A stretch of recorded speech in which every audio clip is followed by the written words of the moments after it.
চব্বিশের গণঅভ্যুত্থান ও জুলাই আগস্টের সংঘটিত গণহত্যার দায়ে মানবতাবিরোধী অপরাধের মামলায় ক্ষমতাচ্যুত প্রধানমন্ত্রী ফ্যাসিস্ট শেখ হাসিনা ও সাবেক স্বরাষ্ট্রমন্ত্রী আসাদুজ্জামান খান কামালকে ফাঁসির আদেশ দিয়েছেন আন্তর্জাতিক অপরাধ ট্রাইব্যুনাল।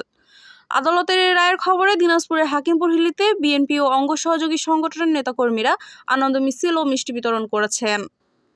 সোমবার বিকেলে হিলি বাজারস্থ বিএনপি কার্যালয় থেকে নেতাকর্মীরা একটি আনন্দ মিছিল বের করেন। বাংলা হিলি বাজারস্থ দলীয় কার্যালয় মোড় থেকে বাইর হয়ে শহরের প্রধান সড়ক প্রদক্ষিণ করেন। মিছিলে অংশগ্রহণকারীরা বিভিন্ন স্লোগান দেন এবং রায়ের প্রতি সন্তোষ প্রকাশ করেন। মিছিল শেষে বিএনপির পক্ষ থেকে নেতাকর্মী, পথচারী, হোটেল শ্রমিক, রিকশা চালক সহ সাধারণ মানুষের মাঝে মিষ্টি বিতরণ করা হয়। এ সময় উপস্থিত নেতাকর্মীরা জানান, দেশে গণতন্ত্র পুনরুদ্ধারের পথে একটি গুরুত্বপূর্ণ অগ্রগতি। আমরা শান্তিপূর্ণভাবে আনন্দ প্রকাশ করেছি, ভবিষ্যতেও শান্তিপূর্ণ আন্দোলন চালিয়ে যাব। এখন শুধু বাংলার মাটিতে শেখ হাসিনার ফাঁসির রায় কার্যকর দেখতে চাই। এই সময় উপস্থিত ছিলেন উপজেলা বিএনপির যুগ্ম সম্পাদক এস.এম. রেজা বিপুল, পৌর বিএনপির সভাপতি মোহাম্মদ ফরিদ খান, সাধারণ সম্পাদক মোহাম্মদ নাজমুল হক, সাংগঠনিক সম্পাদক মোহাম্মদ কামাল হোসেন, উপজেলা যুবদলের যুগ্ম আহ্বায়ক আরমান আলী প্রধান, পৌর যুবদলের আহ্বায়ক মাজহারুল ইসলাম, সদস্য সচিব আলী মুর্তজা সরকার, উপজেলা ছাত্র দলের আহ্বায়ক আনোয়ার হোসেন, স্বেচ্ছাসেবক দলের আহ্বায়ক মোহাম্মদ শাহ আলী, সদস্য সচিব সোহেল, পৌর ছাত্র দলের আহ্বায়ক রেজাউল আহমেদ রিমন প্রধান সহ আরও অনেকেই। নিউজ ডেস্ক, দিনাজপুর বার্তা। চব্বিশের গণঅভ্যুত্থান ও জুলাই আগস্টের সংঘটিত গণহত্যার দায়ে মানবতাবিরোধী অপরাধের মামলায় ক্ষমতাচ্যুত প্রধানমন্ত্রী ফ্যাসিস্ট শেখ হাসিনা ও সাবেক স্বরাষ্ট্রমন্ত্রী আসাদুজ্জামান খান কামালকে ফাঁসির আদেশ দিয়েছেন আন্তর্জাতিক অপরাধ ট্রাইব্যুনাল। আদালতের এই রায়ের খবরে দিনাজপুরের হাকিমপুর হিলিতে বিএনপি ও অঙ্গ সহযোগী সংগঠনের নেতাকর্মীরা আনন্দ মিছিল ও মিষ্টি বিতরণ করেছেন। সোমবার বিকেলে হিলি বাজারস্থ বিএনপি কার্যালয় থেকে নেতাকর্মীরা একটি আনন্দ মিছিল বের করেন। বাংলা হিলি বাজারস্থ দলীয় কার্যালয় মোড় থেকে বাইর হয়ে শহরের প্রধান সড়ক প্রদক্ষিণ করেন। মিছিলে অংশগ্রহণকারীরা বিভিন্ন স্লোগান দেন এবং রায়ের প্রতি সন্তোষ প্রকাশ করেন।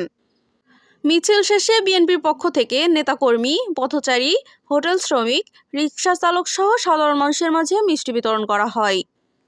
এ সময় উপস্থিত নেতাকর্মীরা জানান, দেশে গণতন্ত্র পুনরুদ্ধারের পথে একটি গুরুত্বপূর্ণ অগ্রগতি। আমরা শান্তিপূর্ণভাবে আনন্দ প্রকাশ করেছি, ভবিষ্যতেও শান্তিপূর্ণ আন্দোলন চালিয়ে যাব। এখন শুধু বাংলার মাটিতে শেখ হাসিনার ফাঁসির রায় কার্যকর দেখতে চাই। এই সময় উপস্থিত ছিলেন উপজেলা বিএনপির যুগ্ম সম্পাদক এস.এম. রেজা বিপুল, পৌর বিএনপির সভাপতি মোহাম্মদ ফরিদ খান, সাধারণ সম্পাদক মোহাম্মদ নাজমুল হক, সাংগঠনিক সম্পাদক মোহাম্মদ কামাল হোসেন, উপজেলা যুবদলের যুগ্ম আহ্বায়ক আরমান আলী প্রধান, পৌর যুবদলের আহ্বায়ক মাজহারুল ইসলাম, সদস্য সচিব আলী মুর্তজা সরকার, উপজেলা ছাত্র দলের আহ্বায়ক আনোয়ার হোসেন, স্বেচ্ছাসেবক দলের আহ্বায়ক মোহাম্মদ শাহ আলী, সদস্য সচিব সোহেল, পৌর ছাত্র দলের আহ্বায়ক রেজাউল আহমেদ রিমন প্রধান সহ আরও অনেকেই। নিউজ ডেস্ক, দিনাজপুর বার্তা। চব্বিশের গণঅভ্যুত্থান ও জুলাই আগস্টের সংঘটিত গণহত্যার দায়ে মানবতাবিরোধী অপরাধের মামলায় ক্ষমতাচ্যুত প্রধানমন্ত্রী ফ্যাসিস্ট শেখ হাসিনা ও সাবেক স্বরাষ্ট্রমন্ত্রী আসাদুজ্জামান খান কামালকে ফাঁসির আদেশ দিয়েছেন আন্তর্জাতিক অপরাধ ট্রাইব্যুনাল। আদালতের এই রায়ের খবরে দিনাজপুরের হাকিমপুর হিলিতে বিএনপি ও অঙ্গ সহযোগী সংগঠনের নেতাকর্মীরা আনন্দ মিছিল ও মিষ্টি বিতরণ করেছেন। সোমবার বিকেলে হিলি বাজারস্থ বিএনপি কার্যালয় থেকে নেতাকর্মীরা একটি আনন্দ মিছিল বের করেন। বাংলা হিলি বাজারস্থ দলীয় কার্যালয় মোড় থেকে বাইর হয়ে শহরের প্রধান সড়ক প্রদক্ষিণ করেন। মিছিলে অংশগ্রহণকারীরা বিভিন্ন স্লোগান দেন এবং রায়ের প্রতি সন্তোষ প্রকাশ করেন। মিছিল শেষে বিএনপির পক্ষ থেকে নেতাকর্মী, পথচারী, হোটেল শ্রমিক, রিকশা চালক সহ সাধারণ মানুষের মাঝে মিষ্টি বিতরণ করা হয়। এ সময় উপস্থিত নেতাকর্মীরা জানান, দেশে গণতন্ত্র পুনরুদ্ধারের পথে একটি গুরুত্বপূর্ণ অগ্রগতি। আমরা শান্তিপূর্ণভাবে আনন্দ প্রকাশ করেছি, ভবিষ্যতেও শান্তিপূর্ণ আন্দোলন চালিয়ে যাব। এখন শুধু বাংলার মাটিতে শেখ হাসিনার ফাঁসির রায় কার্যকর দেখতে চাই।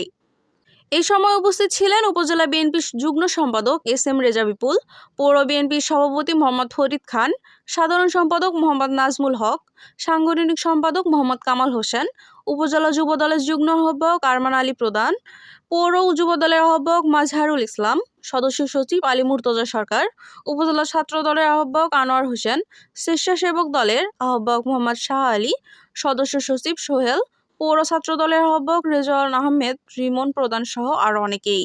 নিউজ ডেস্ক, দিনাজপুর বার্তা।